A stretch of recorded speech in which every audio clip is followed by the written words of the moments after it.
ஆண்டவர் நம்மோடு பேசுகிற வார்த்தை எழுந்து. ஏனென்றால் எலியாவை பார்த்து தேவன் சொல்லுகிறார், எலியாவே நீ போக வேண்டிய தூரம் வெகு தூரம், இங்கே உனக்கு என்ன வேலை? ஐயா என்ன செஞ்சிட்டாரு?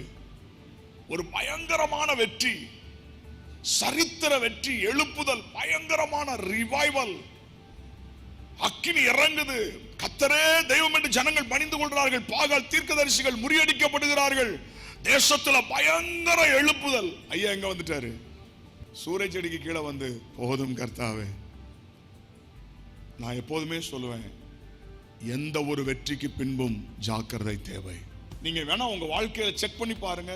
உன்னை சாதித்த பிறகு அடுத்தது உங்களுக்கு ஒரு பெரிய போராட்டம் இருக்கும். அதனால சுதந்தரிக்க வேண்டிய தேசம் கண்ணு முன்னாடி இருக்கு. எலியாவை பார்த்து சொல்லுகிறார், எலியாவே எழும்பு. சரி, சும்மா எழும்புன்னு சொன்னா இவன் எழும்ப மாட்டான். இவனுக்கு என்ன கொடுப்போம்? அப்பத்தையும் இறைச்சியும் கொடுத்து சாப்பிடுறான். சாப்பிட்டுட்டு என்ன செஞ்சானா? திரும்ப மட்டை போட்டான். எழும்புறதுக்கு சாப்பிட சொன்னா சாப்பிட்டுட்டு திரும்ப கொரட்டை சத்தம் வருது. என்னடா இது? சாப்பிட்டுட்டு திரும்ப தூங்குறான்.